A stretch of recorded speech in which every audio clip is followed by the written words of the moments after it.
Hello everyone, welcome to New Wealth Japan. I'm thrilled to have you here today. This channel is dedicated to helping travelers from around the world discover and experience the very best of Japan.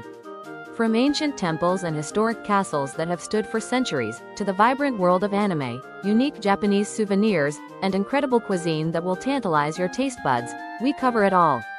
Japan is a country where tradition meets innovation, where you can enjoy a traditional tea ceremony in the morning and explore cutting-edge technology districts in the afternoon. It's this beautiful contrast that makes Japan so fascinating. We're passionate about sharing hidden gems, travel tips, and cultural insights that will make your Japanese adventure unforgettable. Whether you're planning your first trip or you're a seasoned Japan traveler, we've got something special for you. I'm truly grateful that so many people from all corners of the world share this passion for Japanese culture with us. Your enthusiasm and curiosity inspire every video we create. So sit back, relax, and let's explore Japan together. Let's get started. Odawara Castle is a hilltop castle located in Odawara City, Kanagawa Prefecture, built on a hill overlooking Sogamae Bay. Constructed in the mid-15th century by the Omori clan, it was later seized by Hojo soon and served as the stronghold of 5 generations of the later Hojo clan for approximately 100 years, becoming the base for their control of the Kanto region. Known as an impregnable fortress, it withstood attacks by Uesugi Kenshin and Takeda Shingen, but surrendered in 1590 after being besieged by Toyotomi Hideyoshi's massive army. During the Edo period, senior retainers of the Tokugawa family served as castle lords. Today it is maintained as Odawara Castle Park, and the reconstructed castle tower, rebuilt in 1960, is cherished as a symbol of the city. As a historic site that conveys the vestiges of a grand castle from the Warring States period, it is a celebrated castle visited by many tourists. It is characterized by its distinctive vermilion palace that fuses Chinese and Japanese architectural styles, symbolizing the prosperity of the Ryukyu kingdom. Though destroyed by the Satsuma invasion and the Battle of Okinawa, the main hall and other structures were restored in 1992, and it was designated as a World Heritage Site in 2000.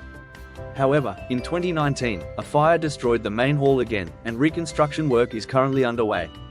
As an important cultural heritage that conveys Ryukyu's history and culture to the present day, it is beloved by many people.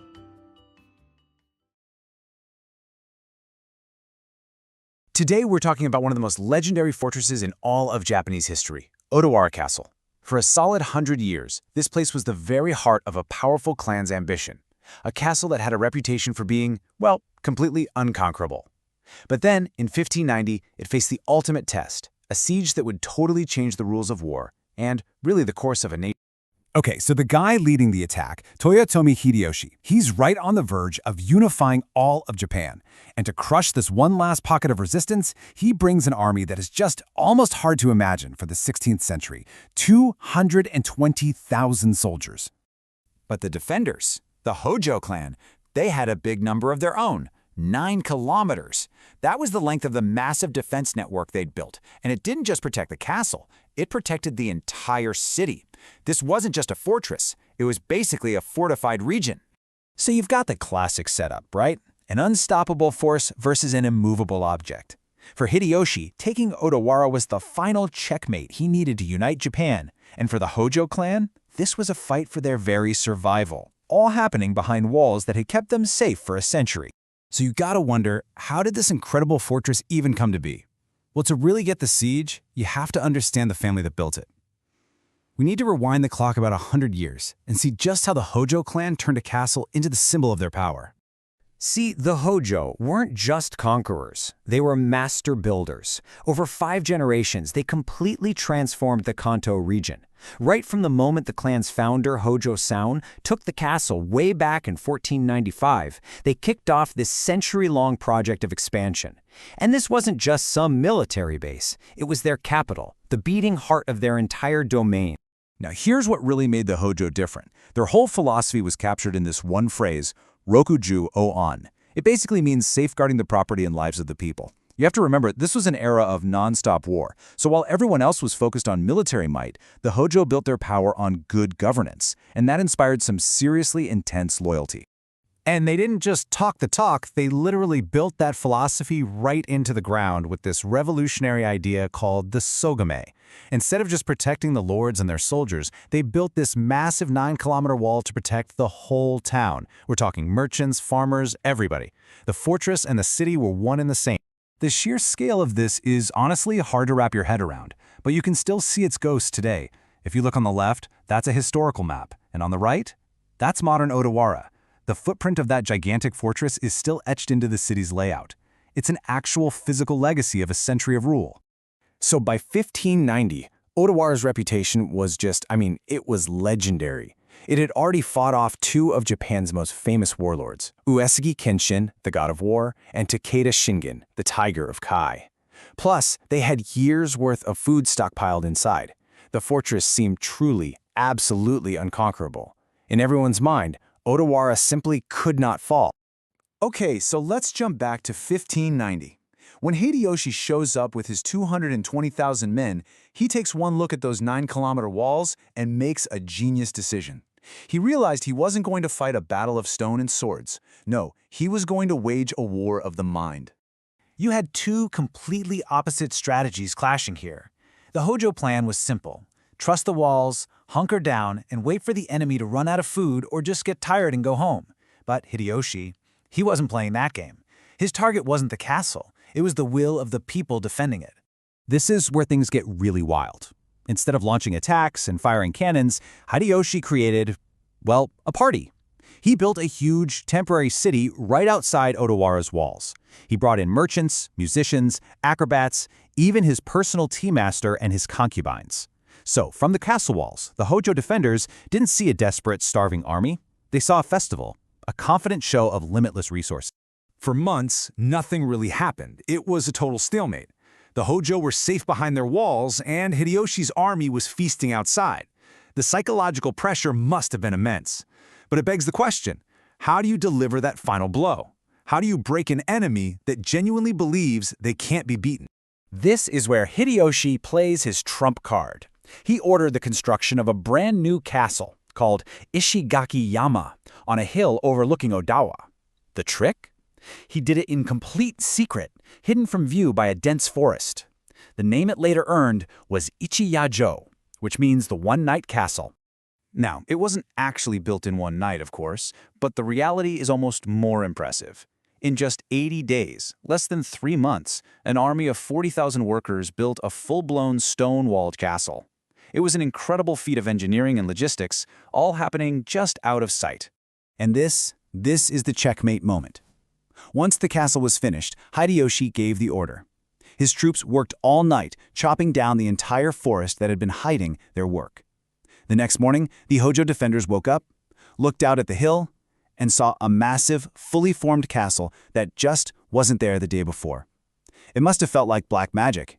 It was a devastating psychological blow.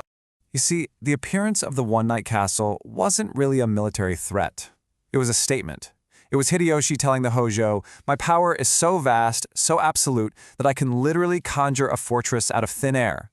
All of a sudden, their own impenetrable walls must have felt very, very small.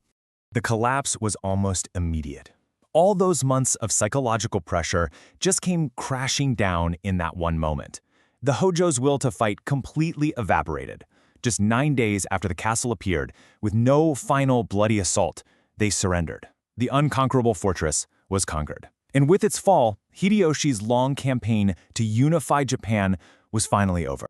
The consequences were huge. The Hojo leaders were ordered to commit suicide, which brought an end to their century of rule. But then, Hideyoshi made a move that would change everything.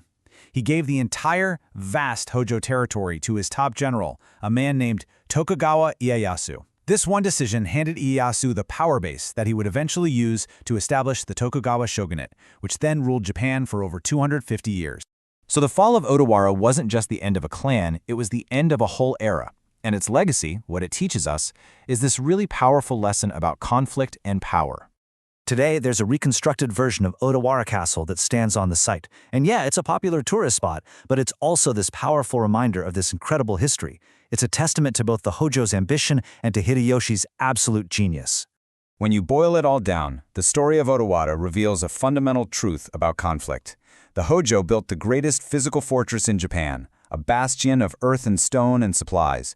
But Hideyoshi, he built a better fortress inside the minds of his enemies, a fortress made of doubt, awe, and hopelessness. And in the end, that was the one that mattered.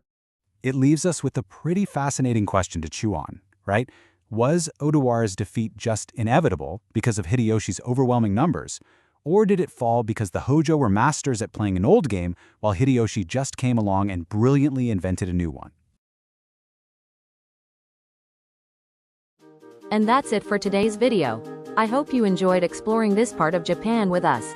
If you found this video helpful or entertaining, please give it a thumbs up. It really helps us reach more travelers like you who love Japan.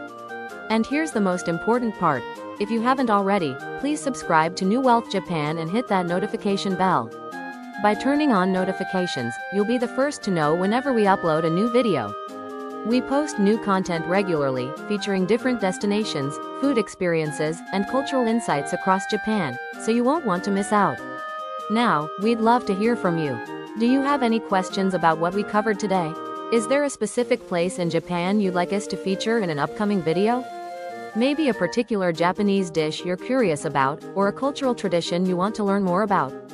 Please share your thoughts, questions, and suggestions in the comments below. We read every single comment and your feedback helps shape our future content. Also, if you've been to Japan before, we'd love to hear about your experiences. Share your favorite memories or travel tips with our community. Let's learn from each other. Thank you so much for watching and for being part of our New Wealth Japan family. Your support means the world to us. Until next time, safe travels, and see you in the next video. Sayonara.